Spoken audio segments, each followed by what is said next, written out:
दीर्घ ओंकार की ध्वनि के साथ आज के इस योग शिविर का प्रारंभ करते हैं। लंबा गहरा श्वास भरते हुए ओंकार की ध्वनि। ओम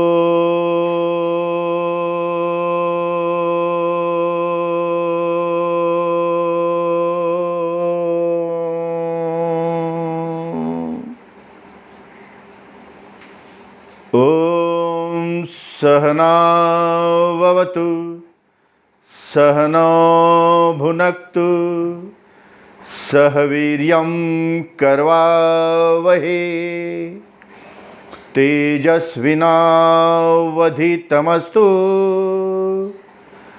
मा विद्विषावहै। ओम असतो मा सद्गमय तमसो मा ज्योतिर्गमय मृत्योर्माम् अमृतं गमय। ओम शांति शांति शांति। परमपिता परमात्मा के चरणों में कोटिशाह वंदन। परम पूजनीय प्रातस्मरणीय प्रतिपल वंदनीय योग क्रांति के सूर्य और राष्ट्र यज्ञ के ब्रह्मा युग पुरुष महामानव योगर्षि स्वामी रामदेव जी महाराज के चरणों में कोटि कोटि वंदन। परम श्रद्धेय आयुर्वेद शिरोमणि आयुर्वेदाचार्य और इस युग के धरातल के धन्वंतरी परम श्रद्धेय आचार्य बालकृष्ण जी महाराज, जिनके जन्मदिन के उपलक्ष्य में 4 अगस्त को जड़ी बूटी दिन मनाया जाता है। भारत सरकार की ओर से और संपूर्ण विश्व में भी ये 4 अगस्त जड़ी बूटी का दिवस मनाता है, क्योंकि आचार्य बालकृष्ण जी महर्षि चरक महर्षि सुश्रुत की परंपरा पर आगे बढ़ाने वाले महर्षि धन्वंतरी के इस युग के वो संवाहक है। और ऐसे जड़ी बूटियों में वनस्पति शास्त्र में सर्वाधिक ज्ञान रखने वाले धरातल के व्यक्ति है श्रद्धेय आचार्य बालकृष्ण जी महाराज। इसीलिए उनके जन्मदिन को जड़ी बूटी दिवस की संज्ञा दी गई है, वो नाम दिया गया है।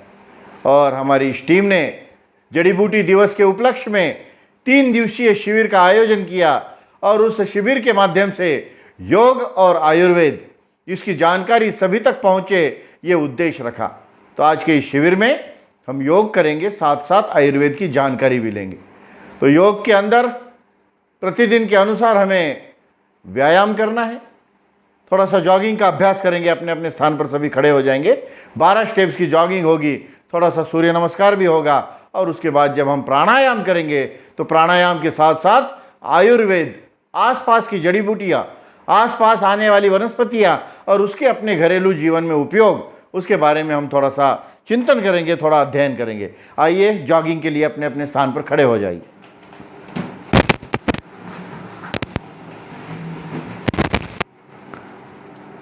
बारह स्टेप्स की जॉगिंग। यहाँ अपने इस गूगल मीट के साथ साथ यूट्यूब चैनल भी शुरू है।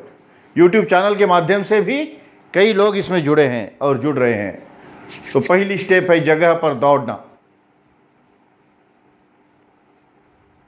हल्का हल्का अपने हाथों को और पैरों को हिलाते हुए एक वार्म अप एक्सरसाइज है। इसके माध्यम से शरीर के अंदर की जो जकड़न है, हम रात भर में जो विश्राम करते हैं उसमें शरीर थोड़ा सा जकड़ जाता है, उसको ढीला करने के लिए ये जॉगिंग के व्यायाम थोड़े से शुरू में किए जाते हैं। 12 स्टेप्स की जॉगिंग तो आपके शरीर में रक्ताभिसरण की गति बढ़ा देती है। दूसरी स्टेप, एक एक हाथ सीधा ऊपर, कोहनियां सीधी, मुट्ठी बंद।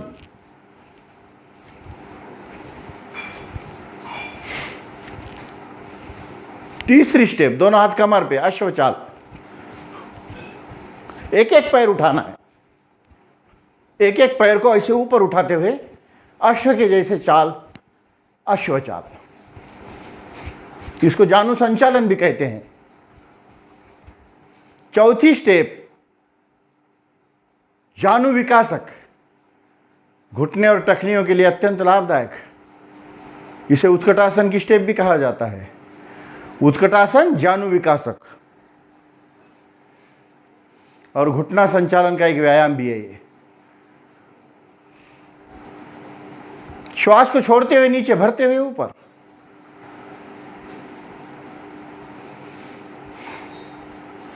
पांचवी स्टेप, पैरों में अंतर, दोनों साइड में घुटने बेंड करना है। यह भी जानु विकासक स्टेप है, हनुमान बैठक भी कहा जाता है इसको।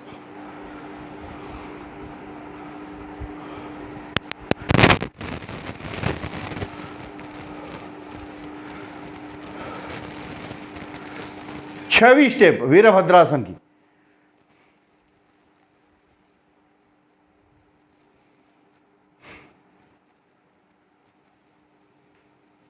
आगे वाला पैर थोड़ा सा बेंड, पीछे वाला सीधा लंबा, नजर ऊपर की ओर। इसमें ऐसे हाथ ऊपर उठाकर भी ऊपर देखा जा सकता है। वीरभद्रासन के जॉगिंग की 6वीं स्टेप।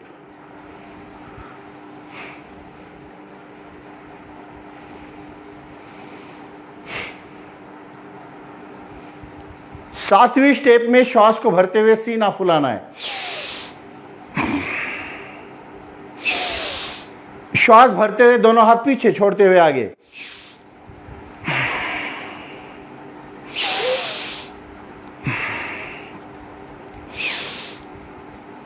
रेस्पिरेटरी सिस्टम का अभ्यास।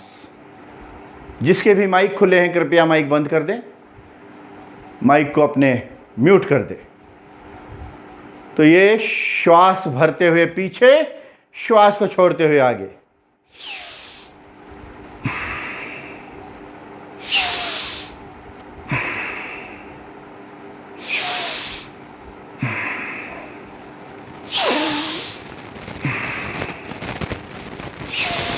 रेस्पिरेटरी सिस्टम, श्वसन संस्था इससे मजबूत हो जाती है। लंग्स के अंदर वहां की कोशिकाओं को बल मिल जाता है।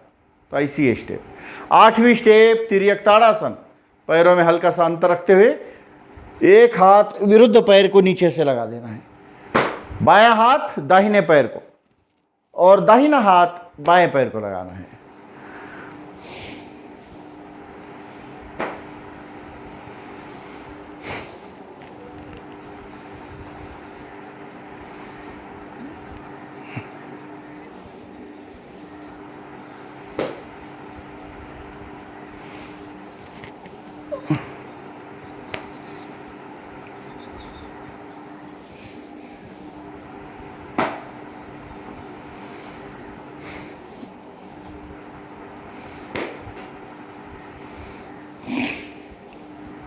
नौवीं स्टेप, कोणासन। दोनों हाथ साइड में क्रॉस करके लगाएंगे। दाहिना हाथ बाएं पैर को, बायां हाथ दाहिने पैर को, और ऊपर की हथेली को देखना। जो हथेली ऊपर जाती है उसको देखने का प्रयत्न करना। यह है कोणासन।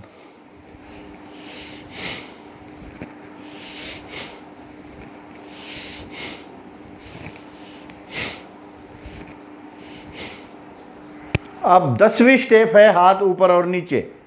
10वीं स्टेप में ऐसे हाथ को ऊपर उठाया जाता है, ऊर्ध्व हस्तासन और पाद हस्तासन। हस्त उत्थानासन, हस्त पादासन। पूरा सीधा जाना है, सीधा नीचे। कमर दर्द वाले इस स्टेप को नहीं करेंगे। जिसको कमर पीठ का दर्द होता है वो लोग ऐसे आगे नहीं झुकना।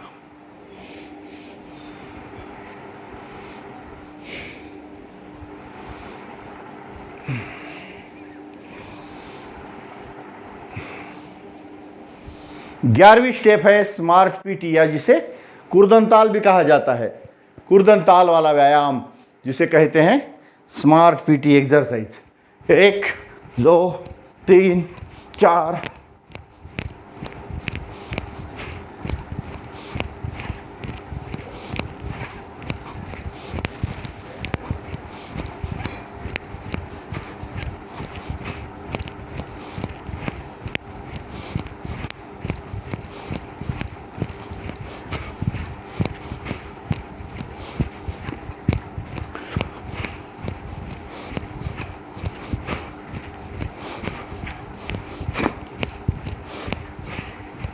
चालीस।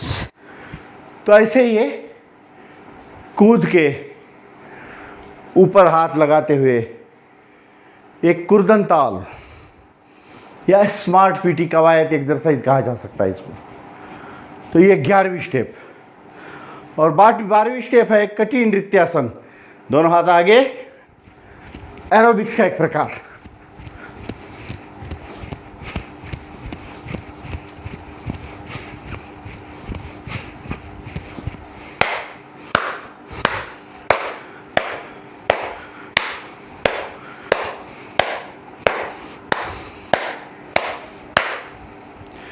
तो ऐसे ये 12 स्टेप्स की जॉगिंग और उसका अभ्यास हमने किया।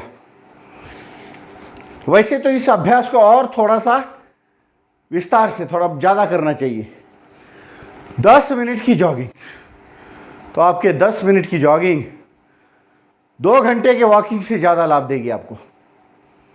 2 घंटे के चलने के जो फायदे मिलते हैं उससे अधिक लाभ आपको ये 10 मिनट की जॉगिंग में मिल सकता है। तो ऐसे करते हुए आप करते हैं सूर्य नमस्कार का अभ्यास। जॉगिंग के बाद सूर्य नमस्कार। सूर्य नमस्कार का जो विधिवत मंत्र है उसको बोलेंगे। ध्येय सदा सवित्र मंडल मध्यवर्ती नारायण सरसिजांसन सन्निविष्टा केयूरवान मकर कुंडलवान किरीटी हरि हिरणमय वपुर्धृत शंख चक्र। ओम मित्राय नमः। 2, पूरा हाथ ऊपर पीछे तानना। 3, आगे झुक जाना पादहस्तासन। 4, डावा पाय मागे दक्षिण अश्व संचालनासन। 5, दोनों पैर पीछे पर्वतासन। 6, साष्टांग नमनासन, कमर कैसे ऊपर। 7, भुजंगासन। 8, पुनः पर्वतासन। 9, लेफ्ट लेग आगे वाम अश्व संचालनासन। 10, पादहस्तासन। 11, ऊर्ध्वहस्तासन। और 12, प्रणामासन। ओम रवये नमः। 2, 3, 4, 5, 6, 7, 8, 9, 10, 11, 12। ओम सूर्याय नमः। 2, 3, 4, 5, 6, 7, 8, 9, 10, 11, 12। ओम भानवे नमः। 2,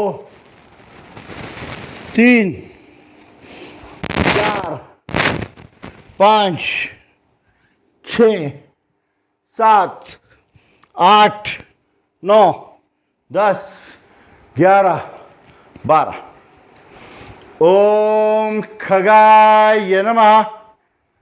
2, 3, 4, 5, 6, 7, 8, 9, 10, 11, 12। ओम पूषणाय नमः। 2, 3, 4, 5, 6, 7, 8, 9, 10, 11, 12। ओम हिरण्यगर्भाय नमः। 2, 3, 4, 5, 6, 7, 8, 9, 10, 11, 12। ओम मरीचय नमः।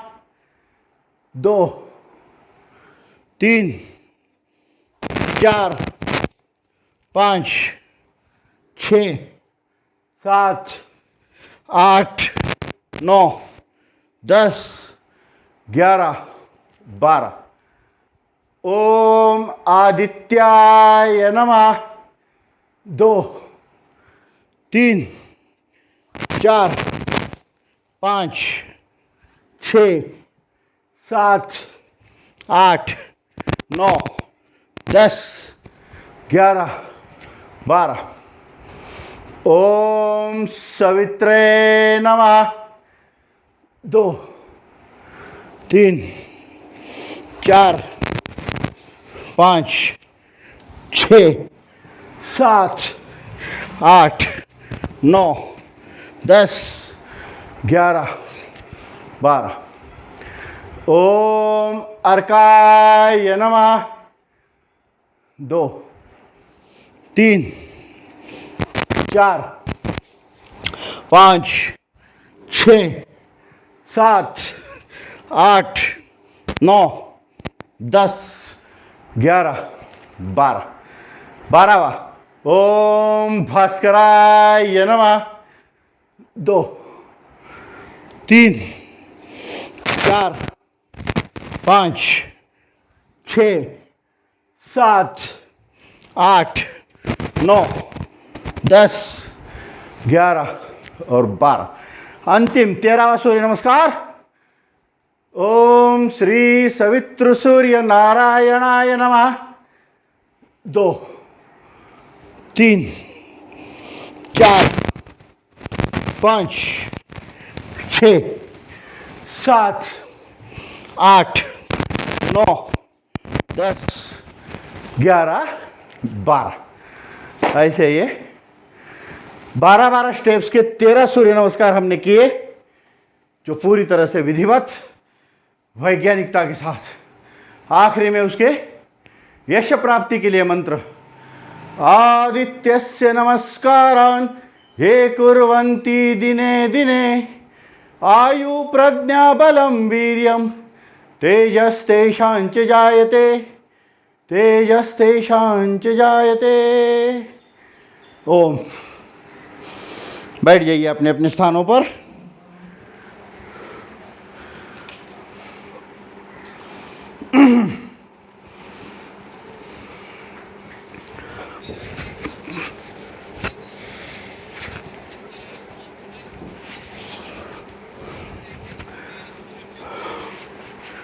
तो ऐसे 10 मिनट की जॉगिंग और 13 सूर्य नमस्कार कर लेने से संपूर्ण शरीर का व्यायाम हो जाता है।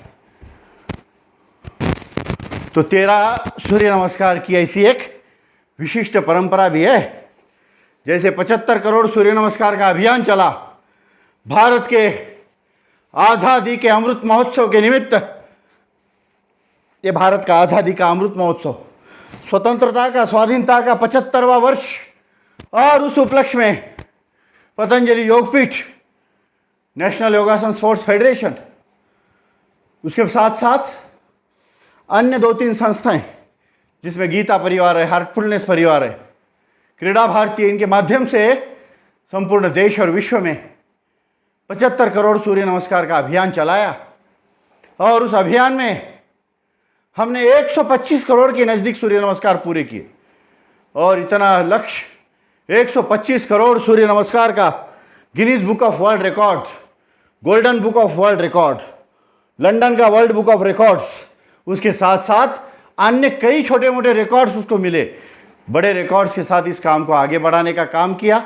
इसमें परम आदरणीय, परम पूजनीय स्वामी रामदेव जी महाराज से लेकर परम आदरणीय पूजनीय गोविंद देव गिरी जी महाराज, हार्टफुलनेस के आदरणीय कमलेश भाई पटेल दाजी जिनको कहा जाता है, इन सब संतों का इसमें आशीर्वाद और मार्गदर्शन रहकर उनकी प्रेरणा से भारत के साथ विश्व के देश 150 राष्ट्र में ये 75 करोड़ सूर्य नमस्कार का अभियान नाम से चला, लेकिन बने तो 125 करोड़।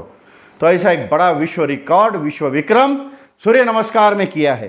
तो ऐसे 13 सूर्य नमस्कार जो रोज करता है वो अंतिम श्वास तक बीमार नहीं गिरता, वो मरते दम तक निरोगी और तंदुरुस्त, स्वस्थ, मजबूत रहता है।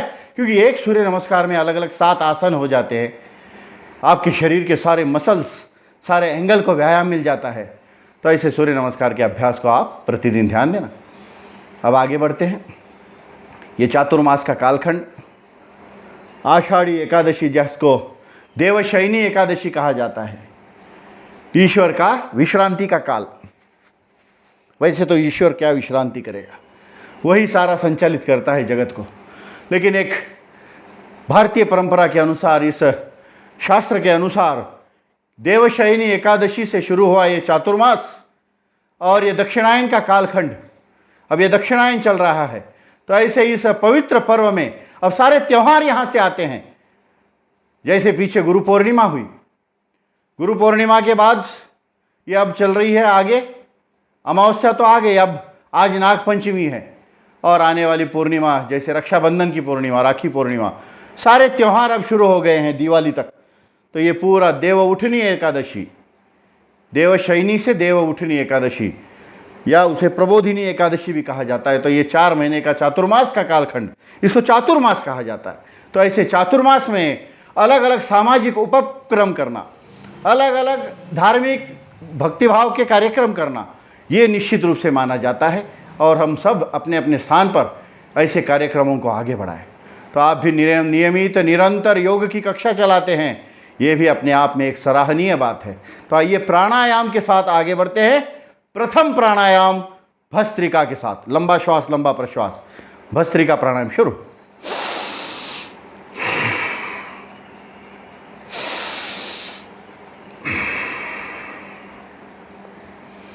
योगेन चित्तस्य पदेन वाचा मलं शरीरस्य च वैद्यकेन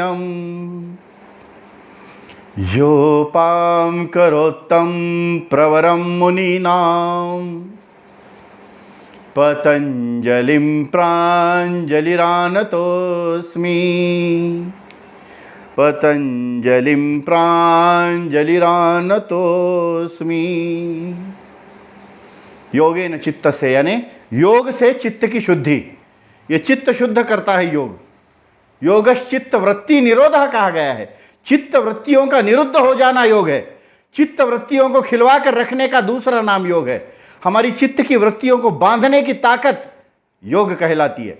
ये योग शास्त्र में सूत्र है पहला ही, अथः योगानुशासनम योगश्चित्त वृत्ति निरोधः।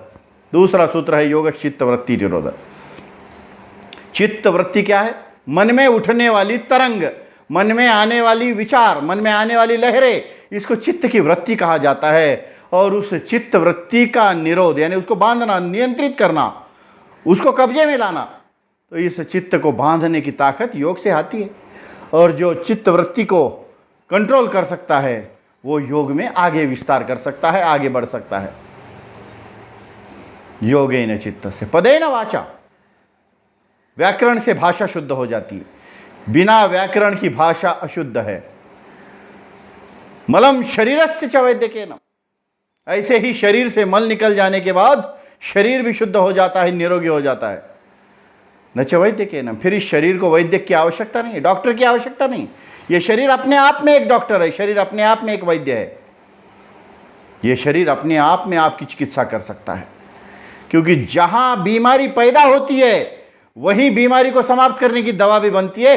ये प्रकृति का सामान्य नियम है। आपके शरीर में अगर कोई बीमारी तैयार हो रही है तो इसी शरीर में उस बीमारी को समाप्त करने की ताकत है। अगर खेतों में कहीं अपने अनाज उत्पन्न होता है, खेतों में कई फल फूल आते हैं, उस पर अगर कोई बीमारी तैयार हो रही है तो उसी खेत में उस बीमारी को नष्ट करने की ताकत भी है। केवल उसका जान पहचान हमको होना चाहिए। जहां बीमारी उत्पन्न होती है वहीं उस बीमारी को समाप्त करने की ताकत है। ये निसर्ग का, यही प्रकृति का नियम है। आज उस पर थोड़ा सा हम चिंतन करेंगे। मलम शरीरस्य च वैद्यकेन योपाम करोत्तम प्रवरम मुनीनाम पतंजलिम प्राञ्जलिरानतोऽस्मि। तो ऐसे महान योग तज्ञ, महान व्याकरण तज्ञ, महान ऋषियों के संस्कारित पुरुष, संपूर्ण योग शास्त्र में सूत्रबद्ध करने वाले जनक, जिनको कहा जाता है, ऐसे महर्षि पतंजलि को प्राञ्जलिम रानतोऽस्मि, दोनों हाथ की अंजलियों को जोड़कर नमन करते हैं, वंदन करते हैं, प्रणाम करते हैं।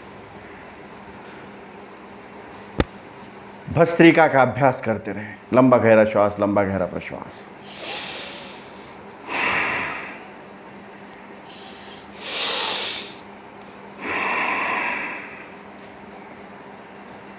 दीर्घ श्वसन, दीर्घ प्रश्वसन, इतना लंबा गहरा श्वास को भरना है कि उसके बाद आपको श्वास लेना संभव नहीं है, और जब छोड़ते हैं तो इतना छोड़ना कि रत्ती भर भी अंदर ना बचे। 100% ब्रीदिंग, 100% एक्सेल, 100% श्वास, 100% प्रश्वास करते रहिए भस्त्रिका का अभ्यास। पूरे सर्दी, खांसी, कफ, एलर्जी, अस्थमा, दमा, ब्रोंकाइटिस, साइनसाइटिस, रिनिटिस, साइनोरिनिटिस, एलर्जी से होने वाले कई प्रकार के विकार, इन सारी समस्याओं से आपको छुटकारा देगा। आपकी रेस्पिरेटरी सिस्टम मजबूत कर देगा ये प्राणायाम। श्वसन संस्था को मजबूत करने वाला ये प्राणायाम है।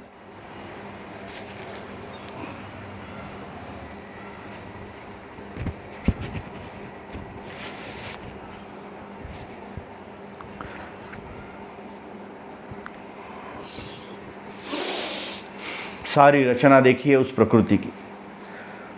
उस प्रकृति की रचना में जैसे ये प्राण वातावरण में घुल जाता है, बाहर देखा जाए तो इसको हवा कहते हैं, और वही हवा, वही प्राण जब हमारे शरीर में आता है वो 10 प्राणों में रूपांतरित हो जाता है। 5 मुख्य प्राण और 5 उप प्राण हमारे शरीर में जैसे ही वो प्रवेश कर लेता है 5 प्राणों में तब्दील हो जाता है, 5 उप प्राणों में परावर्तित हो जाता है। 5 मुख्य प्राण है, 5 उप प्राण है। प्राण जो हृदय में है, नाभि के नीचे अपान है, नाभि में समान है, गले में उदान है, और पूरे शरीर में घूमने वाला व्यान है। ऐसे 5 मुख्य प्राण है। हृदय का प्राणवायु तो सबको पता है कि प्राणवायु निकल जाने पर शरीर मृत हो जाता है। 12 घंटे के बाद ये देह, ये शरीर सड़ने भी लगता है। तो ऐसा ये प्राणवायु जो हृदय में है वो मुख्य एक है। दूसरा अपान प्राण है, नाभि के नीचे काम करता है। शरीर की गंदगी बाहर फेंकना, शरीर के मल मूत्र गैस 3 में गंदगी है। शरीर की गंदगी 3 चीजों में, मल मूत्र गैस। इस गंदगी को ठीक से बाहर निकालना वो अपान वायु का काम है, जो एक्सक्रेटरी सिस्टम को ठीक कर देता है। उत्सर्जन संस्था के माध्यम से शरीर की गंदगी बाहर निकालने का काम होता है। नाभि में समान, नाभि में रहने वाले वायु को समान वायु कहते हैं, जो शरीर के त्रिदोष को बैलेंस करता है। शरीर में 3 दोष है, वात, पित्त, कफ। ये 3 ही तो दोष है, ये 3 आवश्यक भी है। बिना वात, बिना पित्त और बिना कफ का शरीर बनेगा ही नहीं, लेकिन ये तीनों प्रमाण में होने चाहिए। आपका एनाबॉलिज्म, आपका कैटाबॉलिज्म और आपका मेटाबॉलिज्म बैलेंस होना चाहिए। आपका एनाबॉलिक रेट, कैटाबॉलिक रेट और मेटाबॉलिक रेट इक्वल होना चाहिए, उसका सम प्रमाण होना चाहिए। तो इस वात, पित्त, कफ को सम करने की ताकत समान वायु में है जो नाभि में रहता है। तो देखिए तीसरा वायु है समान, जो नाभि में है, जो आपके पूरे वात, पित्त, कफ को बैलेंस करेगा, शरीर में कोई विकार उत्पन्न नहीं होने देगा। ये वात, पित्त, कफ को शम करने वाला, समान करने वाला। गले में उदान है, गले के हिस्से में उदान प्राण है। जिसका उदान प्राण अच्छा है उसके ये ऊपर के पुर्जे मरते दम तक अच्छे रहेंगे। आंखें, नाक, मुंह और कान मरते दम तक अच्छे रहते हैं जिसका उदान प्राण अच्छा है। और 5वां है व्यान, जो स्वादिष्ठान चक्र से जन्म लेता है, पूरे शरीर भर में घूमता है। जहां कहीं भी बीमारी है शरीर में, वहां जाकर उसको ठीक करने का काम उस व्यान वायु का। मान लो कहीं कट गया है, कहीं जल गया है, तो ये सारे फाइबर्स वापस रिपेयर करने हैं, आपकी स्किन मूल वापस जैसे लानी है। कहीं गांठ हो गई है, कहीं फोड़े फुंसी हो गई है, वो कैसे रिपेयर होता है शरीर? मैंने जैसे पहले ही कहा ना, इस शरीर में अगर बीमारी बन रही है तो इसी शरीर में उसको ठीक करने की दवा है। तो ये व्यान वायु जाएगा, उस जगह को ठीक करके फिर अपना काम पूरा करेगा। तो ऐसा ये 5वां प्राण है व्यान। भस्त्रिका के अभ्यास को यहीं विराम देते हैं, कपालभाति के साथ आगे बढ़ते हैं। दूसरा प्राणायाम है कपालभाति प्राणायाम, जो प्राणायामों में सर्वश्रेष्ठ, प्राणायाम का राजा जिसको कहते हैं, किंग ऑफ प्राणायाम, कपालभाति प्राणायाम। करते रहिए शुरू कपालभाति प्राणायाम के अभ्यास को। गर्दन और पीठ सीधी रखना है। ये सारा सेक्शन रिकॉर्डेड भी है। आज का पूरा सेशन आपको बाद में सुनना है तो आप इसकी रिकॉर्डिंग्स को जा सकते हैं। विष्णु जी भूतड़ा योग नाम से एक यूट्यूब चैनल है, उस यूट्यूब चैनल पर आपको ये रिकॉर्डिंग मिलेगी वापस। तो कोई चिंता नहीं करना, आप करते रहो कपालभाति प्राणायाम पूरी श्रद्धा के साथ, पूरी तन्मयता के साथ। कपालभाति प्राणायाम का अभ्यास करना है। मान पाठ सरल, रीढ़ की हड्डी और गर्दन सीधी रखना है। कोई भी एक आसन, कोई भी एक मुद्रा में बैठना। मुद्रा कोई भी एक, अंगूठे से तर्जनी दबाना, ध्यान मुद्रा, इसी को ध्यान मुद्रा कहते हैं। इसी को तप मुद्रा कहा जाता है। जब ये तर्जनी पूरी अंगूठे से नीचे दबाई जाती है, ये वायु मुद्रा, वात विकारों में लाभदायक। मध्यमा को जब अंगूठे ने स्पर्श किया है तो ये शून्य मुद्रा, आकाश तत्व को धारण करने वाली, ये आकाश मुद्रा, कर्ण विकारों में लाभदायक। अनामिका को जब अंगूठे ने स्पर्श किया, ये पृथ्वी मुद्रा, धरणी माता के गुण शरीर में धारण करवाने के लिए। और जब इसको पूरा दबाते हैं तो सूर्य मुद्रा, वेट लॉस के लिए लाभदायक, वजन घटाने में ये सूर्य मुद्रा लाभदायक है। अनामिका को जब अंगूठे ने स्पर्श किया है तो ये जल मुद्रा, ये शरीर के पानी संबंधी प्रॉब्लम्स ठीक करती है। इसको पूरा दबा देते हैं तो ये है वरुण मुद्रा, ये भी शरीर की किडनी की समस्या, मूत्र के विकार समस्याओं को ठीक करने वाली है। आखिरी की 2 उंगलियां अनामिका और कनिष्का जब अंगूठे से मिलती है तो ये ब्रह्म मुद्रा, प्राण तत्व को बढ़ावा देती है। शरीर में प्राण तत्व को बढ़ाना है तो ये ब्रह्म मुद्रा लगाई जाती है। मध्यमा और अनामिका को जब अंगूठे ने स्पर्श किया तो ये अपान मुद्रा, अपान वायु को ठीक कर देती है। जो नाभि के नीचे काम करता है ना अपान वायु, उसको ठीक कराने वाली ये मुद्रा है अपान वायु मुद्रा। तो ऐसी कई मुद्राएं हैं, आप बीच बीच में इसका अभ्यास करते रहना और योग की साधना को आगे बढ़ाते रहना। करते रहिए कपालभाति का अभ्यास। अब हम धीरे धीरे वनस्पतियों की ओर पहुंच रहे हैं, देख रहे हैं। पहले हमने एक सारगर्भित सूत्र समझ लिया कि जहां बीमारी है वहीं उसकी दवा है। शरीर में बीमारी है तो शरीर में उसकी दवा है। जमीनों में, खेतों में, खलिहान में जहां बीमारी है वहीं उसकी दवा है, वहीं उसकी औषधि है, वहीं से वो ठीक होने वाली है। लेकिन आदमी भूल गया, भटक गया, रास्ता भूल गया है। उसको ठीक करने के रास्ते आपने अलग चुन लिए हैं। कपालभाति इसके नाम में ही है, आपके मस्तिष्क को चमकाने वाला अभ्यास। कपाल यानी मस्तिष्क, भांति यानी प्रकाश, भांति यानी ओज, भांति यानी तेज, भांति यानी चमक। तो मस्तिष्क को चमकाने वाला, आपकी संपूर्ण स्किन को विशिष्ट ग्लो देने वाला प्राणायाम, ये कपालभाति अपने आप में एक सर्वश्रेष्ठ प्राणायाम है। सारे इम्बैलेंस को बैलेंस कर देता है। ये सारे प्रकार के असंतुलन पुनः संतुलन में आ जाते हैं। सारे प्रकार के असंतुलन इसके संतुलन में आ रहे हैं। इस प्राणायाम से सारी बायोकेमिस्ट्री नॉर्मल हो जाती है। आपके संपूर्ण शरीर का जो जैव रसायन है ये संपूर्णतः नॉर्मल पर आ जाता है। जैव रसायन सामान्य करना, जिसके हेमोग्लोबिन कम है उसका हेमोग्लोबिन बढ़ेगा, जिसके प्लेटलेट्स कम है उसके प्लेटलेट बढ़ेंगे, जिसके WBC RBC में गड़बड़ है वो ठीक हो जाएंगे, जिसका ट्राइग्लिसराइड यूरिक एसिड बढ़ गया है वो ठीक हो जाएंगे। तो इससे एक ना अनेक कई लाभ देने वाला और बायोकेमिस्ट्री को नॉर्मल करने वाला ये प्राणायाम है। आप करते रहिए कपालभाति प्राणायाम का अभ्यास। हम इस जड़ी बूटी दिन के निमित्त परम श्रद्धेय आयुर्वेद शिरोमणि आचार्य बालकृष्ण जी महाराज का ये गोल्डन जुबिली ईयर, 50वीं वर्षगांठ है उनके जन्म जयंती। तो जन्म की 50वीं वर्षगांठ 1972 के 4 अगस्त को परम श्रद्धेय आचार्य श्री का जन्म नेपाल में हुआ। और आचार्य श्री महाराज परम पूज्य स्वामी रामदेव जी महाराज के साथ गुरुकुल में साथ में पढ़े। स्वामी जी से 8 वर्ष छोटे हैं आचार्य जी। तो स्वामी जी के साथ गुरुकुल में पढ़ने के बाद दोनों ने एक ध्येय रखा। आचार्य जी ने योग आयुर्वेद के साथ और स्वामी रामदेव जी महाराज ने योग और व्यवस्था परिवर्तन के साथ। तो उन्होंने लक्ष्य लेकर इस काम को आगे बढ़ाने का काम किया। योग आयुर्वेद इनको उन्होंने चुना और उसी पर अपना पूरा जीवन समर्पित कर रहे हैं। पूरा जीवन उस पर लगा दिया है और सारे विश्व का कल्याण कर रहे हैं इस योग और आयुर्वेद के माध्यम से।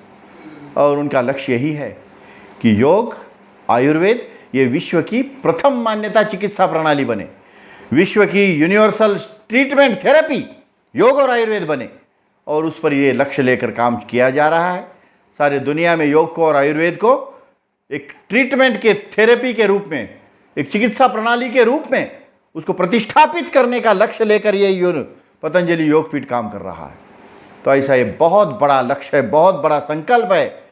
और आज उसी के तहत भारत में लाखों कार्यकर्ता जुड़े हैं, लाखों के ज़्यादा योग शिक्षक तैयार हो चुके हैं। हर गांव में योग की कक्षा चलती है। पूरे भारतवर्ष में अगर देखा जाए तो कम से कम 2 लाख फ्री योग क्लास चलते हैं पतंजलि योगपीठ के माध्यम से। 2 लाख से ज़्यादा मुफ्त निःशुल्क योग कक्षाएं। ये बहुत बड़ा काम है। तो ऐसे सेवा के कार्य चल रहे हैं और आगे तो शिक्षा के क्षेत्र में एक नई क्रांति होने जा रही है। विश्व का सबसे बड़ा विद्यापीठ यूनिवर्सिटी भारतीय शिक्षा बोर्ड के नाम से बनाई जा रही है।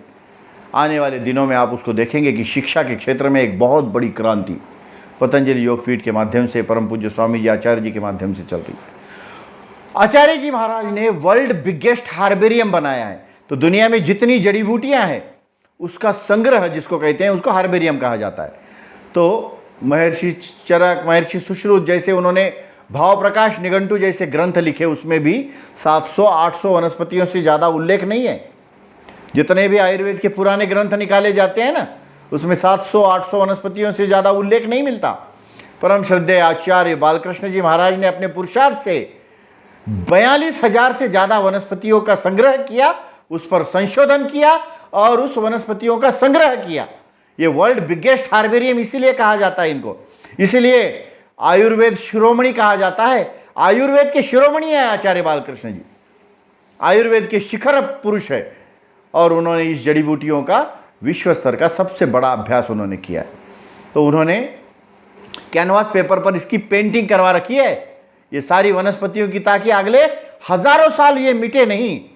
कागज पर लिखते हैं तो मिट जाती है, ये कैनवास पेपर पे पेंट से उस वनस्पतियों के चित्र और उसके महत्व का वर्णन बना के वो हार्बेरियम में सजाया गया है, वो संग्रहालय में रखा गया है, जो आगे के हजारों वर्ष तक वो वैसे ही रहेगा। तो ये है उसकी पीछे की एक बहुत बड़ी बात। तो इसमें वनस्पतियां हैं, कई प्रकार की, कई वर्ग की वनस्पतियां हैं। हम अपने आसपास के वनस्पतियों को थोड़ा सा देखेंगे। आप कपालभाति का दूसरा चक्र करते रहे, कपालभाति का दूसरा आवर्तन शुरू। वनस्पतियों में जैसे गिलोय है, गिलोय हिंदी में कहा जाता है, उसको संस्कृत में नाम है अमृता। ज्या गिलोयला मराठीमध्ये गुळवेल म्हणतात, तो मराठी में उसका नाम है गुळवेल। सबको पता रहती है, वो देहातों में तो सब बोलते हैं ये गुळवेल है। और नीम के पेड़ पर चढ़ी हुई गुळवेल अच्छी रहती है। कडुलिंबाच्या झाडावरची गुळवेल ही श्रेष्ठ वनस्पती मानली गेलेली आहे। तो जिसको अमृता कहा जाता है, म्हणून त्याला अमृतवेल सुद्धा म्हणतात। तो ये अमृतवल्ली है, अमृतवेल है। तो संस्कृत में उसको अमृता कहा है, हिंदी में गिलोय, मराठी में गुळवेल, हरियाणवी भाषा में उसको गुडुची कहते हैं, गुडुची। गुजराती भाषा में उसको गड़ो कहते हैं। तमिल और साउथ इंडियन लैंग्वेजेस में उसको तिप्पतग्गी कहते हैं, तिप्पतग्गी। तो ऐसे अनेक भाषा में उसके अनेक नाम हैं। लेकिन ये वनस्पति इतनी श्रेष्ठ है, वो आपके त्रिदोषों को बैलेंस कर देती है। तीनों दोष समाप्त करने की ताकत गुळवेल में है। वात पित्त कफ के विकार समाप्त करना, ये गुळवेल का काम है। आज तक कई महामारियों ने सामने नए नए नाम लेकर जन्म लिया। जैसे सबसे पहले सुना था चिकनगुनिया आया, फिर उसके बाद स्वाइन फ्लू आया, फिर इबोला आया, फिर उसके बाद ये कोरोना जैसी महामारी आई। अब कई और मंकी फॉक्स से लेकर नए नए नाम लेकर बीमारियां सामने आ रही है। इन बीमारियों को मुकाबला करने की ताकत इस जड़ी बूटी में है, गिलोय में। हर समय स्वामी जी ने गिलोय का प्रचार किया। हम 2005 में जब योग शिक्षक बने, उस समय हरिद्वार से गिलोय के छोटे छोटे टुकड़े हमारे साथ दिए थे, गुळवेलच्या छोटे छोटे कांडे दिले होते। हम अपने आकर घर पे लगाए, और जब वो बहुत जल्दी बढ़ता है, ये बहुत विस्तार जल्दी है, रोज ऐसे 1-1 फीट बढ़ जाता है ये गिलोय, इसका विस्तार बहुत जल्दी है। और उसको खूब बढ़ाया, फिर महाराष्ट्र में भी बहुत फैलाया गिलोय को, और अब तो सब जगह मिलती है। अब तो जड़ी बूटी दिन के निमित्त ये ट्रकों से बांटते हैं हर जगह पर, ट्रॅक्टर भरून, ट्रक भरून गुळवेलच्या काड्या, गुळवेलच्या दांड्या वेगवेगळ्या ठिकाणी वाटप करण्याचं एक मोठं काम आपल्या पतंजलि योगपीठच्या कार्यकर्त्याकडून केलं जातं। तो ये गिलोय त्रिदोष शामक है। कैसा भी बुखार रहे, कैसा भी ज्वर, गिलोय के काढ़े का सेवन करने से ठीक होता है। गिलोयची जर एक 6 इंच किंवा 9 इंचाची दांडी घेतली, अंगठ्या एवढी जाड, और उसका अगर रस बना के पिएंगे तो भी बुखार कम होता है।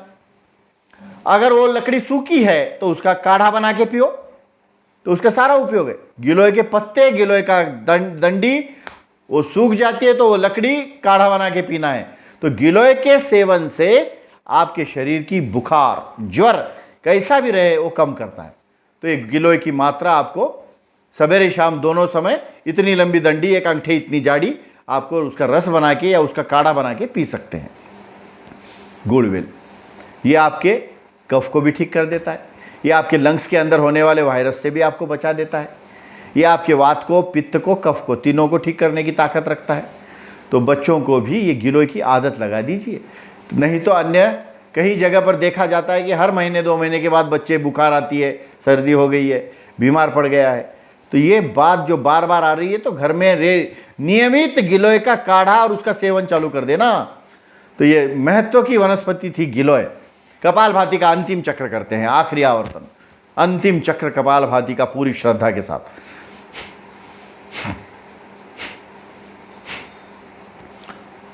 गिलोय के बारे में हमने बहुत कुछ देखा। इस गिलोय में साइंटिफिकली प्रूव हो गया है कि इसके अंदर, गिलोय के अंदर एक प्रोटीन मिला है, उसका नाम है टिनिकार्टिसाइड। तो टिनिकार्टिसाइड नाम का एक प्रोटीन मिला है उसके अंदर, जो कोरोना के प्रोटीन को भी काटता है, मात देता है। तो गिलोय के अंदर इतनी बड़ी शक्ति है, तब कोरोना के प्रोटीन को मात दे रहा है वो। कोरोना एक प्रोटीन है जो निर्जीव है, लेकिन अपने शरीर में किसी अंग के साथ जुड़ जाता है तो वो आपको बहुत बड़ी ग्रोथ कर लेता है। तो गिलोय में टिनिकार्टिसाइड नाम का एक छोटा सा प्रोटीन मिला, जो कोरोना के प्रोटीन को काटने की, मात देने की ताकत रखता है। तो जैसे ही गिलोय का सेवन हो गया, कोरोना अपने आप कम होने लगा। तो कोरोना को मात देने की ताकत इस गिलोय में थी। तो ऐसे बहुत सारे उसके बारे में आपको बताई जा सकती है जानकारियाँ। हम अगले वनस्पति की ओर आगे बढ़ते हैं। दूसरी वनस्पति है अश्वगंधा। असगंध जिसको कहा जाता है, हिंदी में उसको असगंध कहा जाता है, मराठीमध्ये ढोरगुंज म्हणतात, गावरानी भाषेमध्ये, खेड्यापाड्यामध्ये त्याला ढोरगुंज म्हणतात, क्योंकि वो लाल रंग की जैसे गूंज होती है ना, गूंज, जिसको महिलाएं श्रावण के दिनों में मिट्टी में खेलती भी है, गुंजा म्हणतात आपल्याकडे त्याला। तो उसको रत्ती भी कहा जाता है, रत्ती का पेड़, एक रत्ती, 2 रत्ती, ऐसे ना उसको गूंज कहा जाता है। हिंदी में उसको रत्ती भी कहा जाता है। इसको संस्कृत का नाम है असगंध, म्हणून त्याला अश्वगंधा म्हणतात। अब ये अश्वगंधा नाम की जो वनस्पति है, अश्वगंधा क्यों कहा गया? अश्व यानी घोड़ा, गंध यानी उसके जैसी बास, उसकी सुगंध। आप उस असगंध के पत्ते को लेकर अपने हाथ पे ऐसे रगड़िए और खुशबू लीजिए। उसकी घोड़े के तबेले में जो खुशबू आती है ना, वो आपको वहाँ से मिलेगी, इसलिए उसका नाम अश्वगंधा रखा गया है। घोड्याच्या तबेल्यामध्ये जी सुवास, जी सुगंध येते, जी वास येतो, वही उसके असगंध के पत्ते को रगड़ने से आती है, इसलिए उसका नाम रख दी अश्वगंधा। अश्व के जैसी गंध आने वाली, सुगंध आने वाली वनस्पति अश्वगंधा। अब अश्वगंधा भी बहुत महत्व की वनस्पति है, कई बीमारियों में काम करती है। उसके पत्तों का रस अगर सेवन करते हैं तो वजन कम होता है। ध्यान दीजिए बात को, अश्वगंधा के पत्तों का रस अगर सेवन करते हैं तो वजन कम करने में मदद करता है वो। ढोरगुंजच्या पानाचा रस, और ये ढूंढने में बहुत आसान है। ये तो कहीं शहरों में भी रोड के किनारे मिल जाती है ये वनस्पति, केवल पता होना चाहिए। उसका लाल रंग का मोटा बीज होता है, बस ये गूंज के जैसा, और उसके पत्तों में घोड़े के जैसी खुशबू आती है। बस ये 2 चीज़ें ध्यान रखना। ये कहीं भी मिल जाती है वनस्पति, है कोई बहुत कठिन और दुर्मिल नहीं है, ये तो इजीली मिलने वाली वनस्पति है। आप इसके चूर्ण के सेवन से दूध के साथ वजन बढ़ता भी है। अश्वगंधा के मूली का अगर चूर्ण बनाया जाए और उसको दूध के साथ सेवन किया जाए तो वजन बढ़ाने में काम आता है ये। अश्वगंधाच्या मुळीचा चूर्ण, अश्वगंधाच्या मुळींना वाळवलं जातं आणि त्याला कुटून पुन्हा चूर्ण केलं जातं। अब आजकल अश्वगंधा चूर्ण रेडीमेड भी मिलता है, पतंजलि के पास ये सारी दवाइयाँ मिलती है, गिलोय की गोली भी मिलती है, गिलोय का रस भी मिलता है, कई चीज़ें आने लगी है। अश्वगंधा, तो हम अश्वगंधा पर देख रहे थे, तो उसका अगर चूर्ण दूध में मिलाकर पिएंगे तो वजन बढ़ेगा, और उसी के पत्तों का रस अगर पानी के साथ पिएंगे तो वजन घटेगा। बच्चों में पौष्टिकता, उसके अंदर बल, साहस, पुरुषार्थ जगाना है तो उसको, बच्चों को अश्वगंधा दूध के साथ खिलाया जाता है। किसी का वजन कम है, बहुत दुबला पतला है, तो उसको अश्वगंधा का सेवन करवाते हैं। अश्वगंधा का सेवन करवाने से उसके अंदर की शक्तियाँ बढ़ जाती है, उसको ताकत मिलती है, पुष्टि मिलती है, बल मिलता है, साहस मिलता है। ये सब अश्वगंधा से हो जाता है। अब अश्वगंधा का वैज्ञानिक विश्लेषण भी हम करते हैं। अश्वगंधा का जब साइंटिफिकली रिसर्च किया तो उसके अंदर एक प्रोटीन मिला, उसका नाम है विथिनॉन। विथिनॉन नाम का प्रोटीन उस अश्वगंधा में मिला है, और वो विथिनॉन नाम का प्रोटीन भी कोरोना के प्रोटीन को काटने की ताकत रखता है, कोरोना के प्रोटीन को मात देता है। तो इसीलिए तो इस कोरोना की महामारी में गिलोय अश्वगंधा को स्वामी जी ने आगे बढ़ाया। अश्वगंधा को उसी के लिए साथ में रखा कि उसके अंदर टिनिकार्टिसाइड नाम का एक प्रोटीन मिला जो कोरोना के प्रोटीन को काटने की ताकत रखता है, उसको समाप्त करने की क्षमता रखता है, वो टिनिकार्टिसाइड और ये विथिनॉन। ऐसे दो प्रोटीन हमारे अत्यंत महत्व के जो कोरोना के प्रोटीन को खत्म करते थे। इसीलिए गिलोय अश्वगंधा का स्वामी जी ने सेवन करने का बहुत बड़ा प्रचार किया उस समय में। कोरोना के काल में ये बहुत प्रचार भी हुआ और लोग उसको खा करके कोरोना से अपने आप को मुक्त कर लिए थे। कई लोगों ने इसको कोरोना मुक्त कर लिया अपने आप को। तो ऐसी ये अश्वगंधा जैसी वनस्पति, तो इसके और भी बहुत सारे फायदे हैं, लेकिन आज अपने आप को समय के इसमें हमको थोड़ा सा बिठाना भी है, बाकी भी वनस्पतियों का उल्लेख करना है। अब कपालभाति के बात करते हैं, बाह्य प्राणायाम का अभ्यास। बाह्य प्राणायाम के 4 से 5 चक्र कर लीजिए।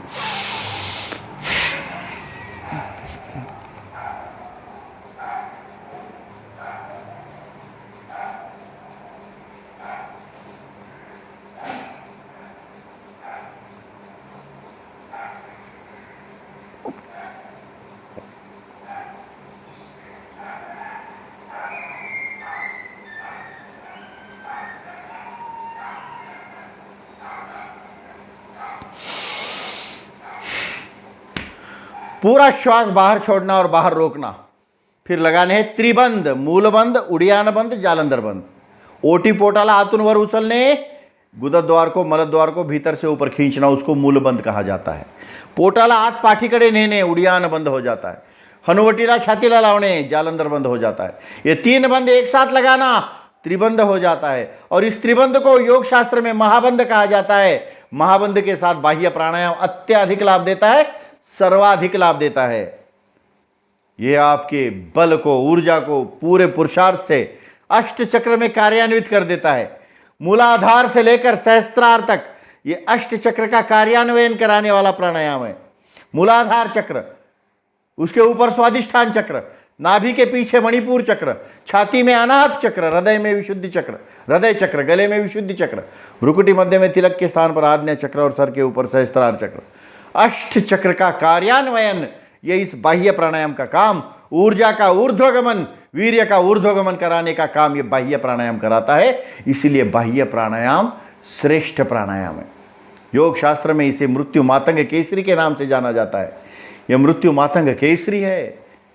योग शास्त्र में इसका वर्णन अत्यंत महत्व की श्रेणी में किया जाता है। तो बाह्य प्राणायाम के 5 से 7 चक्र आप करते रहिए। हम अगली वनस्पतियों को देखेंगे। हमने गिलोय अश्वगंधा देखा, वैसे ही तीसरी वनस्पति देखेंगे, तुलसी। तुलस जो कहीं भी आती है, भगवान को पूजा में यूज की जाती है। पूजा में उसका उपयोग किया जाता है तुलसी का, और उस तुलसी के सेवन से भी हमारी पूरी लंग्स की सिस्टम, ये रेस्पिरेटरी सिस्टम मजबूत हो जाती है। लंग्स के लिए अत्यंत फायदेमंद। अब एक खासियत है, तुलसी को पत्ते को चबाया नहीं जाता, एक ध्यान रखना। तुळशीच्या पानांना चावून खाल्लं जात नाही, कभी भी नहीं खाना है चबा के।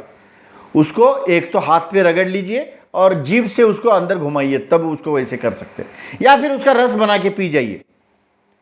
तुलसी के हाथ पे रगड़ के उसको ऐसे मुंह में रखा जाता है और उसका रस निचोड़ा जाता है, रस पिया जाता है। दांत क्यों नहीं लगाते, उसके पीछे का कारण बताता हूं। तुलसी के अंदर जब उसको संशोधन किया गया तो उसके अंदर मर्क्युरी पाया गया, ज्याला आपण पारा म्हणतो, पारा म्हणतो ना, ते पारा त्याच्यामध्ये सापडले। और पारे का और हमारे दांत का 36 का आंकड़ा है। पारा अगर दांत को लगता है तो दांत खराब होने लगते हैं। इसीलिए तो बीच में जैसी पतंजलि का दंतकांति तो बहुत चल रहा था, बीच में एक छोटी सा चुटकुला बताता हूं आपको कि दूसरी कंपनी ने, जैसे कोलगेट ने वेद शक्ति बनाया पेस्ट के नाम पर, क्योंकि अब उनके पेस्ट बिकने कम हो गए तो पतंजलि का दंतकांति खूब बिकने लगा। उन्होंने भी आयुर्वेदिक पेस्ट बनाने का एक काम किया और उसका नाम रख दिया वेद शक्ति। और उन्होंने प्रचार में डिक्लेयर कर दिया कि इस पेस्ट में हमने तुलसी डाली है, ये डाला है, ये आयुर्वेदिक डाला है, ये डाला है। आचार्य जी ने उसका खुलासा किया कि अरे पेस्ट में तुलसी नहीं डाली जाती, दांतों का और तुलसी का जमता नहीं है।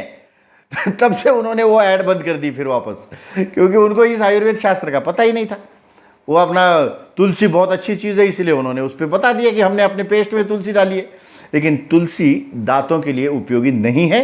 तुलसी का गुणधर्म अपने लंग्स के लिए है, फेफड़ों के लिए है, श्वसन संस्था के लिए है, पूरी जो रेस्पिरेटरी सिस्टम है उसके लिए अत्यंत महत्वपूर्ण है। तो तुलसी का सेवन कैसे करना आपको बताया मैंने, कि उसके पत्तों को एक तो हाथ पे रगड़िए और उसको जीभ से हमके घुमाइए, या तो फिर उसको पानी में, उसको मिक्सर में घुमाकर उसका कूट कर रस बनाकर पी लीजिए।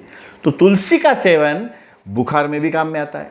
तुलसी का सेवन आपकी सर्दी में काम आता है, खांसी में काम में आ जाता है। तुलसी का काढ़ा बना के भी पिया जा सकता है। पाण्यामध्ये टाकून त्याला चांगलं उकळून त्या पाण्याला थंड करून निचोड़ के लेकर उसको पिया जा सकता है। तो तुलसी के सेवन करने की विधि आपको बता दी और उसके गुणधर्म भी आपको बता दिए। और तुलसी इस कोरोना में भी अत्यंत लाभदायक सिद्ध हुई। गिलोय, अश्वगंधा और तुलसी, इन 3 चीज़ों पर स्वामी जी ने जोर दिया और इसका काढ़ा बनाने की भी बात कही। एक काढ़ा बनाने को कहा था स्वामी जी ने, गिलोय, तुलसी, अश्वगंधा, फिर उसके साथ उन्होंने कहा था उसके अंदर थोड़ी सी हल्दी डालना, एक हल्दी का टुकड़ा। हल्दी भी अपने आप में बहुत बड़ी औषधि है। हल्दी सबसे बड़ा एंटीबायोटिक है, हल्दी सबसे बड़ा पेन किलर है। अपने किचन में हल्दी का उपयोग इसीलिए होता है, ये हल्दी सबसे बड़ा एंटीबायोटिक है और सबसे बड़ा पेन किलर भी है हल्दी। और हल्दी जैसा कोई सारी बीमारियों को ठीक करने की ताकत है उस हल्दी में। तो हल्दी का सेवन भी नियमित करना चाहिए। हल्दी से बहुत सारी चीज़ें हो जाती है। तो वो काढ़े के अंदर हल्दी भी डालने को कहा। गिलोय, अश्वगंधा, तुलसी, हल्दी, काली मिर्च, काली मिरे, काळे मिरे असतात ना, एक 4-5 दाणे काली मिरे, उसमें दालचीनी, थोड़ी सी दालचीनी डालने को कहा और उसके में 2-3 लौंग डालने को भी कहा। तो आपको मैंने ये 7 चीज़ें बता दी अभी। गिलोय, गुड़वेल, अश्वगंधा, ढोरगुंज, तुलसी तीसरी चीज़, चौथी चीज़ बताई हल्दी, 5वीं काली मिरे, काले मिर्च, काले मिरे, काली मिरे के दाने, दालचीनी और लौंग। इन 7 चीज़ों का काढ़ा बनाकर अगर पिएंगे ना तो शरीर में कोई बीमारी रहेगी नहीं। तो ये काढ़ा बना के पी सकते हैं इन 7 चीज़ों का, प्रतिदिन के सेवन में रख सकते हैं इसको। बहुत ज़्यादा गर्मी है शरीर में तो काली मिर्च थोड़ा प्रयोग कम करना, लौंग का प्रयोग थोड़ा कम कर लेना, काळी मिरी आणि लवंगाचा प्रयोग थोड़ा कमी करायचा, ज्याच्या शरीरामध्ये ऑलरेडी जास्त उष्णता है या जिसके शरीर में गर्मी नहीं है, जिसको ठंडी बहुत बचती है, वो काली मिर्च और लौंग अच्छी से डाल के भी इसका काढ़ा बना के पी सकता है। और ये काढ़ा कई बीमारियों में कारगर सिद्ध हुआ है। कैसा भी बुखार रहने दो, ये काढ़ा पिलाओ, 3 बार पिला दो, बुखार समाप्त हो जाएगा। ऐसा ये महत्वपूर्ण काढ़ा। तो बाह्य प्राणायाम के अगर 5-7 चक्र हो गए हैं तो विश्राम, अग्निसार की क्रिया करेंगे हम। अग्निसार,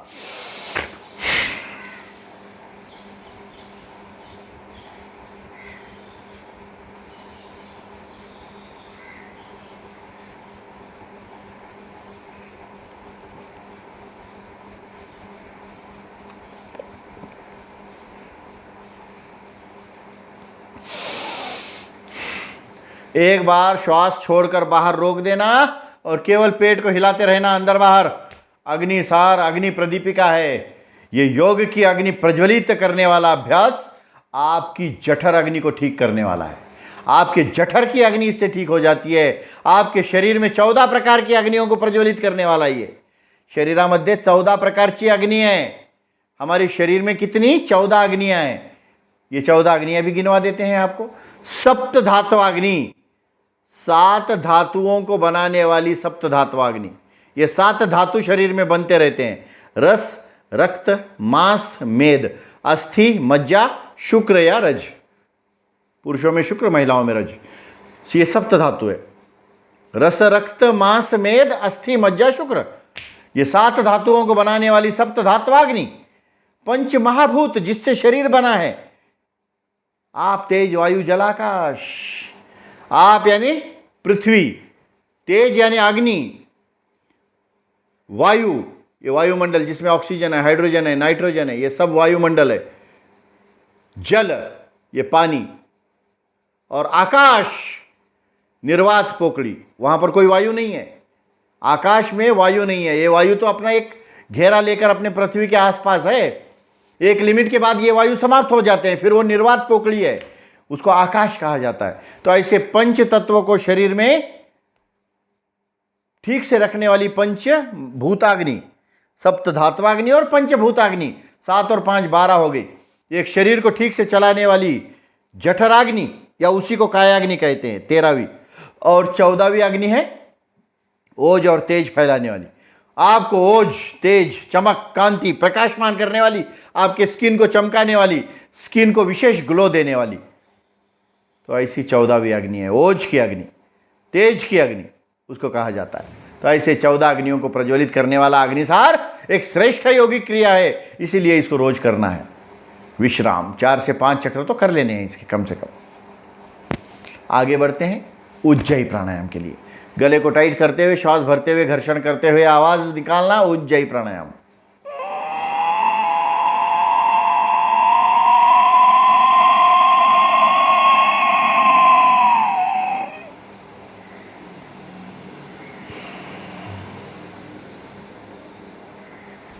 गळ्याचं आकुंचन करून श्वास भरताना घर्षण करत आवाज काढणे म्हणजे उज्जयी प्राणायाम।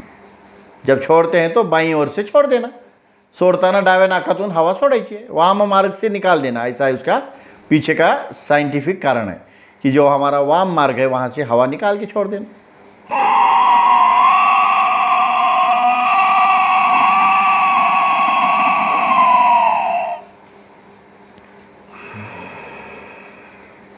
उज्जयी, उ जय प्राणायाम। उ यानी उदान प्राण और जय यानी उस पर विजय मिला कर देना।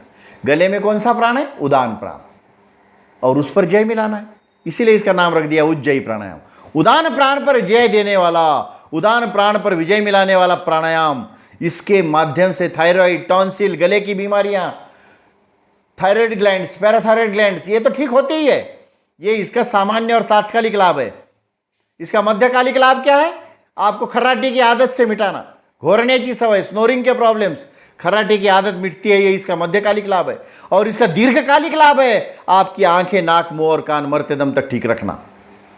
अंतिम श्वास तक अगर आप देखना चाहते हो, आखिरी श्वास तक अगर आप सुनना चाहते हो, मरते दम तक नाक में सूंघने की क्षमता रहे ऐसे आपको लगता है, और मुख में जीवारस ठीक से रहे ऐसे अगर लगता है, तो उदान प्राण अच्छा रहना जरूरी है। और उदान प्राण को अच्छा रखने की ताकत इस उज्जयी प्राणायाम में है। एक दूसरे से जुड़ा हुआ पूरा विज्ञान है ये। तो उदान प्राण पर विजय करा कर देने वाला प्राणायाम ये उज्जयी प्राणायाम। तो ध्यान रखना, इस प्राणायाम का महत्व अनन्य साधारण है, इसीलिए इस प्राणायाम को मुख्य प्राणायाम की श्रेणी में जोड़ा गया। वैसे प्राणायाम 400 से ज़्यादा है, लेकिन 400 से ज़्यादा प्राणायामों में से 8 प्राणायाम मुख्य, भस्त्रिका, कपालभाति, बाह्य, उज्जयी, अनुलोम विलोम, भ्रामरी, उद्गीत और प्रणव, ये 8 प्राणायाम ऐसे लाइन से आपको इसी क्रम से, इसी सीक्वेंस से करना है। भस्त्रिका, कपालभाति, बाह्य, उज्जयी, अनुलोम विलोम, भ्रामरी, उद्गीत और प्रणव, ये 8 प्राणायाम श्रृंखला है। और 6 पूरक प्राणायाम भी है। 6 पूरक प्राणायाम, शीतली प्राणायाम, शीतकारी प्राणायाम, चंद्रभेदी प्राणायाम, सूर्यभेदी प्राणायाम, नाड़ी शोधन प्राणायाम, कर्ण पीड़ांतक प्राणायाम या कर्ण रोगांतक प्राणायाम। तो ऐसे 6 पूरक प्राणायाम भी बीच बीच में हमको करवाते हैं परम पूज्य स्वामी जी। तो 8 मुख्य प्राणायाम और 6 पूरक प्राणायाम, ऐसा ये पैकेज है हमारा। तो 8 मुख्य प्राणायाम में 4था कर रहे थे उज्जयी। गले की हल्की हल्की मालिश कर लीजिए, गले की हल्की हल्की मसाज, और अंदर का मुखरस निगल लीजिए। जी लाल जमा झाली थी गिळून टाका। अब पैरों को खोल देंगे। काफी देर से अगर एक आसन में बैठे हैं तो पैरों को धीरे से खोल दीजिए, थोड़ा सा थपथपाना, ढीला कर लेना। तो हमने कई वनस्पतियों को देखा और भी देखने वाले हैं। अगली वनस्पति है शतावर। शतावर, शतावरी, छोटे छोटे छोटे छोटे उसके केश जैसे पत्ते होते हैं, हरे रंग के छोटे छोटे घास के जैसे उसके शतावरी के पत्ते होते हैं। और शतावरी अत्यंत महत्वपूर्ण वनस्पति है, शक्तिवर्धक, बलवर्धक, पुष्टिकारक, शरीर को बल प्रदान करने वाली। तो शतावरी का चूर्ण अगर सेवन किया जाए दूध के साथ, अश्वगंधा के मिश्रित करते हुए, अश्वगंधा और शतावरी का चूर्ण शरीर को ताकत दे देता है। महिलाओं में और वैसे भी गर्भवती महिलाओं में ये अत्यंत लाभदायक है शतावरी। वो दुग्धवर्धक है, गर्भवती माताओं में दूध को ठीक से बनाने वाला, दुग्ध बढ़ाने वाला, तो दुग्धवर्धक प्रयोग किया जाता है शतावरी चूर्ण से। तो शतावरी का महत्व उसमें ही है और उसको सभी सेवन कर सकते हैं, ऐसे केवल महिला ही नहीं, पुरुष भी ले सकते हैं उसको। तो उसके सेवन से शक्ति मिलती है, ताकत मिलती है, बल मिलता है। आजकल शतावरी अपने आसपास के क्षेत्र में भी बहुत लगाने लगे हैं लोग, क्योंकि स्वामी जी महाराज ने आयुर्वेदिक खेती करने का जैसे आह्वान किया, अब लोग सैकड़ों एकड़ शतावरी लगा रहे हैं, सैकड़ों एकड़ सफ़ेद मूसली लगा रहे हैं, अश्वगंधा खेती लगा रहे हैं, तुलसी की खेती कर रहे हैं। अब उत्तर भारत में और हरियाणा में तो यही खेती कर रहे हैं लोग। उत्तर भारत, उत्तराखंड, उत्तर प्रदेश और हरियाणा, इन राज्यों में सब जड़ी बूटियों की आयुर्वेदिक खेती कर रहे हैं। सैकड़ों एकड़ तुलस लगा देते हैं, सैकड़ों एकड़ अश्वगंधा लगा देते हैं, कई एकड़ में ऐसे ये शतावरी सफ़ेद मूसली लगा रहे हैं। तो ऐसी एकड़ों पे नहीं, सैकड़ों एकड़ों पे ये खेती की जा रही है। आयुर्वेद को बढ़ाने का एक बहुत बड़ा संकल्प है पतंजलि फूड पार्क के माध्यम से, पतंजलि हर्बल फूड पार्क के माध्यम से। पैर की उंगलियां आगे पीछे, तो Patanjali herbal food park, Patanjali foods division, उसके माध्यम से इन आयुर्वेदिक वनस्पतियों को ही आगे लिया जा रहा है। आगे पीछे पंजे, दोनों पंजों को मिला के गोल घुमाना, रिवर्स उल्टा घुमा लो, ग्राइंडिंग आटा चक्की, दोनों हाथ इंटरलॉक करके चक्की पीसना, आगे जाके पैर के उंगलियों के ऊपर से और पीछे ऐसे पीठ के बल लेटने तक, जितना हो सके उतना हाथ की मुट्ठी का बड़ा शून्य करना, रिवर्स उल्टा घुमा लो। तो हम शतावरी के बारे में भी थोड़ी सी जानकारी रखें। शतावरी में भी पीली शतावर, सफ़ेद शतावर रहती है। तो ऐसे शतावरी के गुण बहुत अच्छे हैं, तो उसका चूर्ण बना के पीना, उसका काढ़ा बना के पीना, उसका रस भी पी सकते हैं। तो उसके लाभ सभी को है, बच्चों को से लेके माताओं बहनों से लेकर बुजुर्गों तक, सबको उसके लाभ मिलते हैं शतावर के। पैरों में अंतर लीजिए, कटी सौंदर्य आसन, डावा हात उजव्या पायाला, उजवा हात डाव्या पायाला आणि मागच्या हाताकडे बघायचे, पीछे के हथेली को देखना, कटी सौंदर्य आसन। अब करते हैं बटरफ्लाई, दोनों पैर मिलाकर तितली आसन।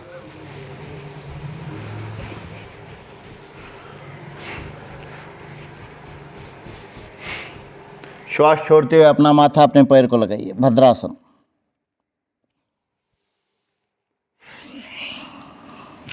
पैर के ऊपर के हिस्से की मालिश।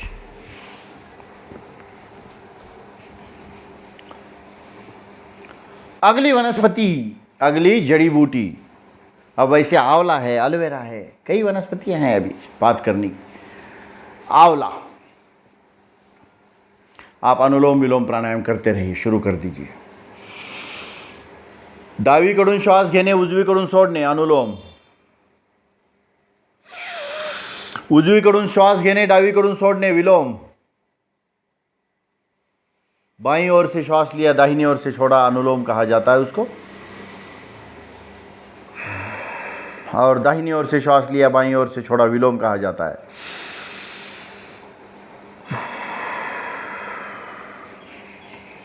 अनुलोम विलोम करते रहिए। भजन लेते थे बीच में, लेकिन जड़ी बूटियों पर थोड़ा सा बताना है। हमारे वैसे डॉक्टर सिद्धेश्वरी भी जुड़े हैं इसमें भजन लेने के लिए, लेकिन हम थोड़ा सा इस पर चिंतन करते हैं आंवले के सेवन पर। आंवला धरती में कहा जाता है षडरस है, 6 रस है पूरे पृथ्वी पर, बस 6 ही स्वाद है, मुख्य रूप से 6 स्वाद है। कौन से? कटु, कषाय, तिक्त, आम्ल, मधुर और लवण। ध्यान रखना, कटु, कषाय, तिक्त, आम्ल, मधुर और लवण, ये 6 ही रस है, 6 ही स्वाद है धरती के। सारी चीजों में यही 6 स्वाद है, बस इसके बाहर कोई स्वाद नहीं है। कटु, कषाय, तिक्त, आम्ल, मधुर और लवण। कटु स्वाद यानी कड़ू स्वाद। कड़ू स्वाद कैसे होता है पता है आपको? एखादी काकड़ी खारी लागली, जब वो स्वाद आता है ना, वो कड़ू स्वाद है। एखादी तुरई, दोडका कडवा लागतो आपल्याला कधी तो ये आपको स्वाद पता चलने के लिए बता रहा हूं। कटु, तिक्त तो मिर्ची का स्वाद आपको पता है, आप लाल मिर्ची खाते हैं, हरी मिर्ची खाते हैं, तिखट स्वाद, तिखट। आम्ल म्हणजे आम्ल स्वाद, जैसे इमली है, चिंचेचा स्वाद आम्लधर्मी है। मधुर अच्छा बताता हूँ। तो कटु, कषाय, तिक्त, आम्ल, मधुर और लवण। मधुर स्वाद के बारे में मैं बता रहा था। तो मधुर स्वाद तो गन्ने के रस में आता है। बता रहा हूँ, होने तो दो पूरा। मधुर पर चल रहा था, आप बीच में नहीं कोई दिक्कत नहीं। मधुर हम देख रहे थे, गुड़ में, गन्ने के रस में, आम के फल में, ये एक प्रकार का मधुर स्वाद होता है। मधुर स्वाद आ जाता है इसमें, एक स्वाद अलग से है वो। फिर आखिरी में लवण, नमक का स्वाद जिसमें है, क्षारीय चीज़, इसमें सेंधा नमक भी है, समुद्र पानी का नमक है, ये ऐसा। अब कषाय स्वाद ऐसे आता है जैसे वो आपको कीवी जैसा फल है, वो जैसे अलग अलग फल आ रहे हैं ना, उसके अंदर जो स्वाद आता है रसीला फल का, वो कषाय स्वाद है। अलग अलग रसीले फल कीवी के माफिक आते हैं ना, वो स्ट्रॉबेरी है, कीवी फल है, उसके अंदर एक स्वाद मिलता है आपको, वो कषाय स्वाद है उसमें, वो उस फलों में ही मिल रहे हैं आपको। तो वो स्वाद रसयुक्त फलों में मिलते हैं। अब आंवले में 5 स्वाद है इन 6 में से, केवल तिक्त नहीं है। षड्रस में से 5 रस आंवले में है, इसीलिए आंवला ऐसे फल को अमृत फल कहा जाता है। आंवले में 6 रस में से 5 रस है, षड्रस में से 5 रस तो आंवले में है, इसलिए उसको इतना महत्व है आंवले को। तो आंवले का सेवन अत्यंत गुणकारी है, ये नियमित सेवन करने की चीज़ है। आंवले का रस और एलोवेरा का रस, आवळ्याचं रस आणि कोरफडचं रस, तो ये दोनों रस आपको नियमित सेवन करने के लिए अत्यंत लाभदायक कहा जाता है इसको। तो आंवले के सेवन से क्या हो सकता है? आपका अनुलोम विलोम चालू रखें। आंवले के सेवन से पेट की बीमारियां ठीक रहती है। आंवले के सेवन से आपकी आंखों को रोशनी अच्छी रहती है। डोळ्यासाठी अत्यंत लाभदायक है आवळा, क जीवनसत्व मिळतं त्याच्यामध्ये। आंवले से बालों के लिए लाभदायक है, ये बालों का हार्मोन्स आंवले के रस से मजबूत होता है। बाल काले घने रखना है, बालों का गिरना कम करना है, तो आंवले का सेवन करना चाहिए। फिर उसमें आंवला रस है, आंवला रसायन है, आंवला चूर्ण है, इनके सेवन करवाते हैं। फिर आंवला मुरब्बा कोई खाता है, कोई आंवले की कैंडी खाता है। आंवले के कई प्रकार बनाए हैं अब स्वामी जी ने, तो आंवला रस, आंवला कैंडी, आंवला मुरब्बा, आंवले का चूर्ण, आंवले का अलग अलग प्रकार की चीज़ें बना के दे रखी है। आप घर में भी बना सकते हैं इन चीज़ों को। तो आंवले का सेवन आपके बालों से लेकर, आँखों से लेकर, पेट तक, आंतों तक, सबके लिए लाभदायक है। पेट साफ करने के लिए भी आंवले का रस महत्व का भूमिका निभाता है। तो आंवले का और भी बहुत ज़्यादा महत्व है। तो आंवले का सेवन अपने नियमित जीवन में रखना, यही एक सार बात की बात बता देते हैं। दूसरा है एलोवेरा, कोरफड। कोरफड को गंवार फाटा कहते हैं, उसी को अंग्रेजी में एलोवेरा कहा जाता है, वही ग्वार फाटा है। तो इसका रस, अब ग्वार फाटा लेते हैं ना, तो उसके ऐसे साइड से कांटे निकाल कर अंदर से गुदा निकाला जाता है, मधलं गर काढून घ्यायचं आहे। एक 3-4 चमचे गर घ्यायचं, त्याला मिक्सरमध्ये फिरवून किंवा त्याच्यात पाणी घालून त्याला नीट हलवून त्याचा रस प्यायचं आहे। आजकल पतंजलि का एलोवेरा जूस का बोतल भी आ जाता है। तो कम से कम 30-40 ml, 50 ml तक एलोवेरा जूस रोज़ पी लेना। 30-40 ml टू 50 ml तक एलोवेरा का जूस, आंवले का जूस उतना ही सम मात्रा में पानी डालकर पी जाना। तो ये एलोवेरा का सेवन अप्रतिम है। एलोवेरा के लाभ अनगिनत है। एलोवेरा आपके स्किन को चमकाता है। सबसे अच्छा, आपको स्किन के अच्छा रखना है ना, ये स्किन अच्छी रखनी है, स्किन पर दाग धब्बे फोड़े पुंसियाँ नहीं आने देना है तो समाप्त करनी है। तो स्किन को अच्छा रखने का सबसे बड़ा काम एलोवेरा कर सकता है। तो ये एलोवेरा का सेवन रखना चालू। एलोवेरा का अगला लाभ है पेट साफ रखना, डाइजेस्टिव सिस्टम अच्छी रखता है। कब्जी, बद्धकोष्ठता, पेट को साफ करने के लिए ॲलोवेरा का सेवन अत्यंत लाभदायक आहे. थोडा गुनगुना पाणी में कोमट पाण्यामध्ये 50 ml ॲलोवेरा आणि 50 ml आवळा रस घालून जर सकाळ सकाळी पिलात खाली पेट, तो ये आपके पेट को साफ करने में बहुत मदद करेगा. और ये रोज़ का सेवन कर लो आप. दूसरी चीज़ें सवेरे खाली पेट लेना ही नहीं है. सवेरे उठे बराबर तांबे के बर्तन का पानी पीना शुरू कर दो. जो पीते हैं तो कई लोग पी रहे हैं, लेकिन जो नहीं पी रहे उनके लिए ये सुझाव आहे की तांब्याच्या भांड्यामध्ये रात्री भरून ठेवायचं पाणी आणि सकाळी उठल्याबरोबर तांब्याच्या भांड्यातलं पाणी हलकंसं गरम करून थोड़ा कोमट करके पीना. ये आदत लगा और घुट घुट पीना. पानी एक एक घुट करत हळू हळू हळू सिप सिप करके पीना है. भले 2 ग्लास पानी पीने को आपको 10 मिनट लग जाए, लेकिन वैसे स्लोली पानी पीना है सवेरे. और बैठ कर पीना. मांडी घालून बसा किंवा उकड़ू बसा. जैसे हम भारतीय शैली के शौचालय में बैठते हैं, इंडियन स्टाइल टॉयलेट्स में, वैसे बैठकर पानी पीना वो सबसे अच्छा तरीका बताया गया है. तो उकड़ू बैठकर पानी पीना, घुट घुट करके पानी पीना, हल्लू हल्लू पानी पीना, 5 से 10 मिनट में 2 ग्लास पानी पीना. तो ये पानी का सवेरे ताम्रजल, तांबे के बर्तन का पानी. फिर उसके बाद शौच आदि क्रिया करके योग प्राणायाम करना. और योग प्राणायाम होने के बाद आंवला रस, एलोवेरा का रस, इसको सेवन करना. ये सबसे अच्छी चीज़ है, आपके सारे सिस्टम को ठीक कर देता है. आंवले एलोवेरा के सेवन से हेमोग्लोबिन बढ़ता है.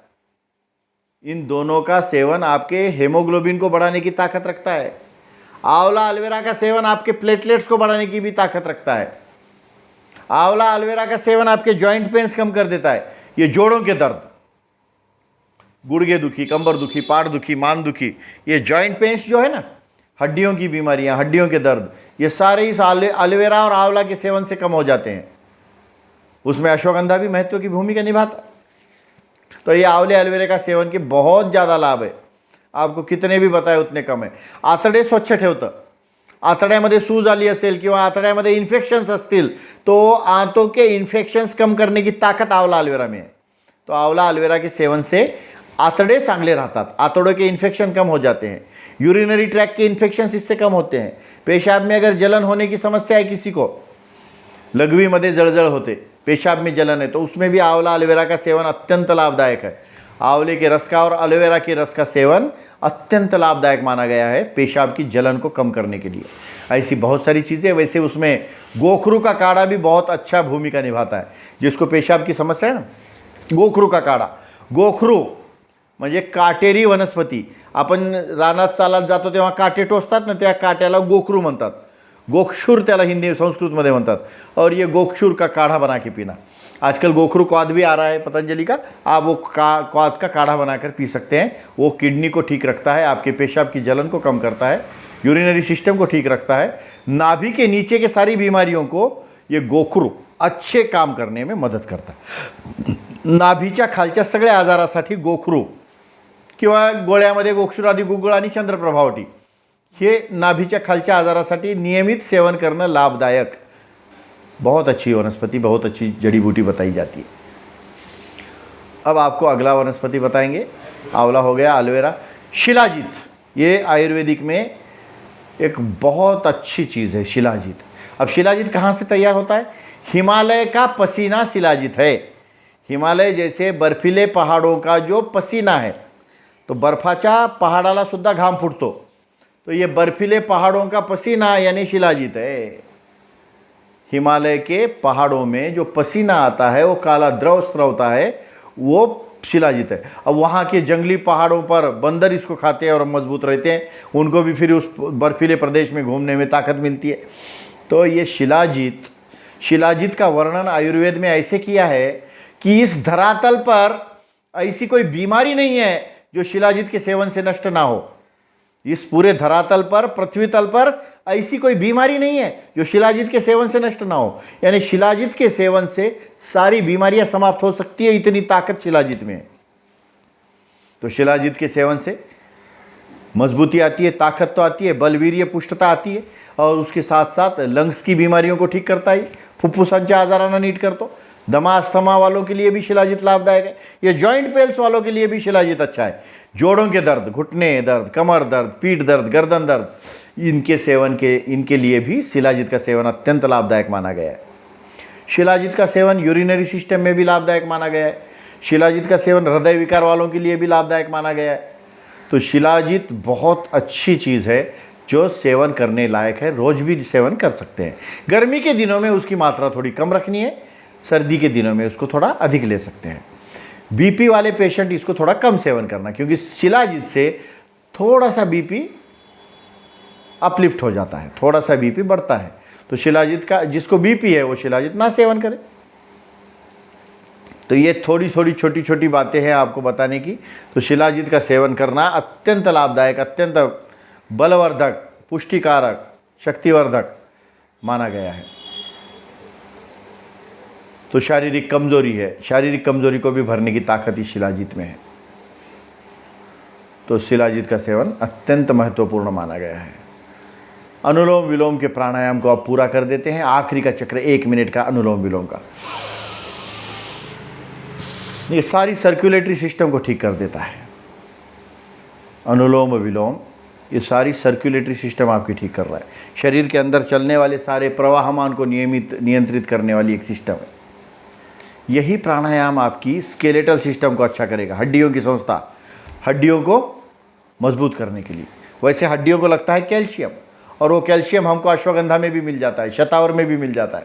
सफ़ेद मूसली भी वैसी ही वनस्पति है जो शरीर जमीन के अंदर ही आती है। मूसली कहते हैं उसको, सफ़ेद मूसली, पांढरी मूसली। तो ये सफ़ेद मूसली का चूर्ण का सेवन दूध में डालकर पीने से शरीर को बलवान, शक्तिवर्धक बनाया जाता है। वैसे महाराष्ट्र से बहुत ज़्यादा सफ़ेद मूसली अब हरिद्वार जा रही है। अकोला, अमरावती ज़िले में सफ़ेद मूसली का लागवड़ बहुत ज़्यादा हो रही है, वहाँ पर उसका उत्पादन हो रहा है और वो वहाँ से हरिद्वार भेजी जा रही है। और शतावर तो अपने भाग में से भी जा रही है, लातूर जिला, नांदेड़ जिला, परभनी जिला, इन जिलों में से शतावरी का भी बहुत मात्रा में हरिद्वार को जाने का हो रहा है। तो सफ़ेद मूसली भी ऐसी एक शक्तिवर्धक वनस्पति है जिसका सेवन सभी कर सकते हैं, सभी वर्ग के, सभी आयु के लोग, महिला पुरुष सब कर सकते हैं उसका सेवन। अनुलोम विलोम के अभ्यास को पूरा करते हैं, भ्रामरी और उद्गीत करते हैं। अब अंगूठे से कान का दरवाज़ा बंद, पहली उंगली माथे पर, 3 आंखों पर, नाक से भ्रमर ध्वनि।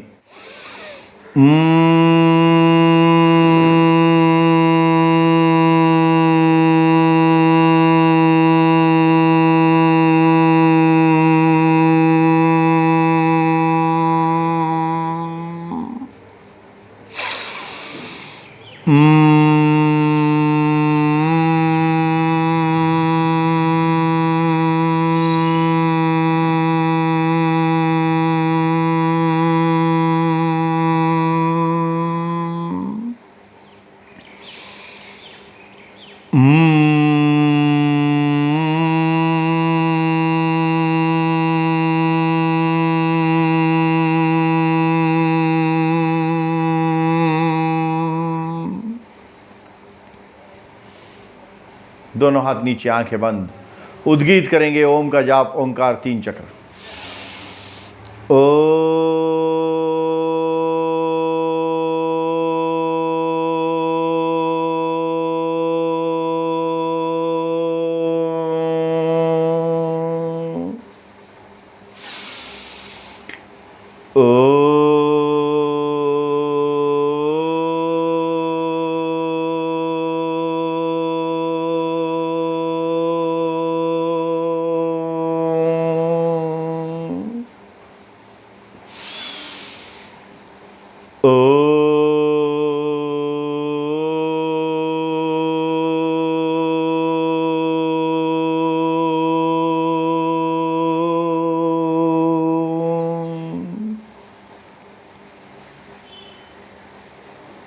शांत।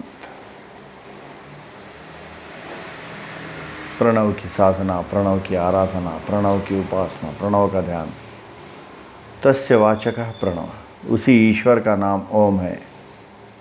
वही प्रभु, वही परमात्मा, वही परमपिता ओम के नाम से जाना जाता है।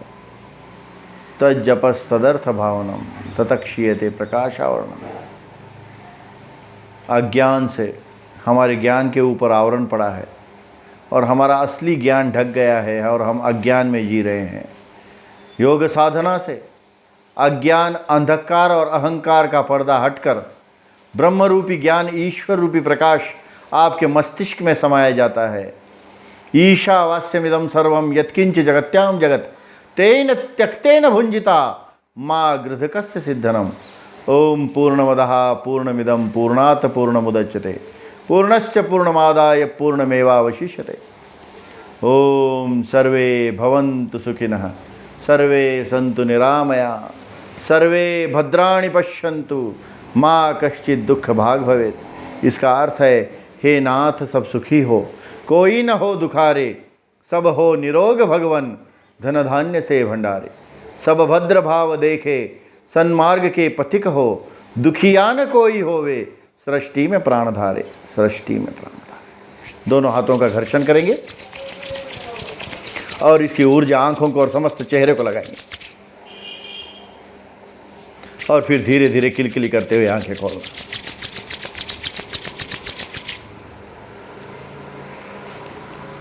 ओम। तो आज के इस वर्ग में आपको अलग अलग वनस्पतियों का, अलग अलग जड़ी बूटियों का, अलग अलग छोटे छोटे वनस्पतियों का जानकारी देने का प्रयत्न मैंने किया। ये आज का पूरा वीडियो आपको मेरे YouTube चैनल पर कभी भी देखने को मिलेगा। विष्णुजी भूतड़ा योग इस YouTube चैनल पर आज भी जो दर्शक जुड़े हैं उनका भी मैं इस पर्व पर उनका हार्दिक अभिनंदन करता हूं।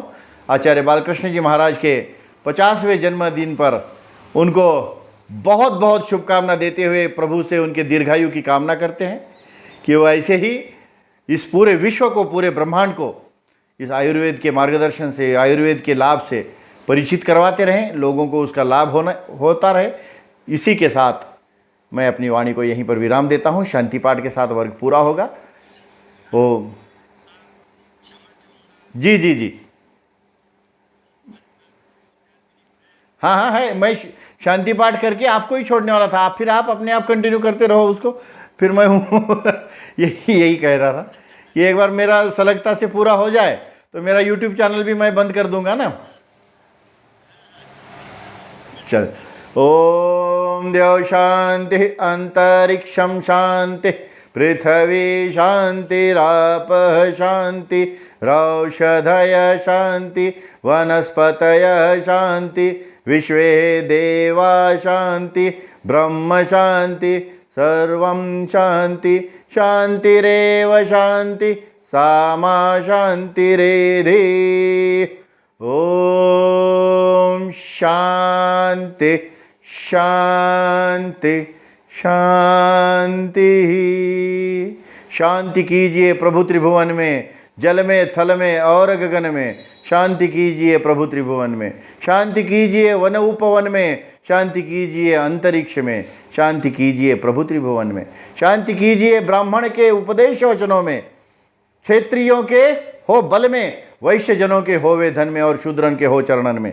शांति कीजिए प्रभु त्रिभुवन में, शांति कीजिए प्रभु त्रिभुवन में। ऐसे ही शांति मंत्र का अर्थ है। और इस YouTube चैनल के दर्शकों को भी बहुत अभिनंदन करते हुए मेरे वाणी को यहीं पर विराम देता हूँ।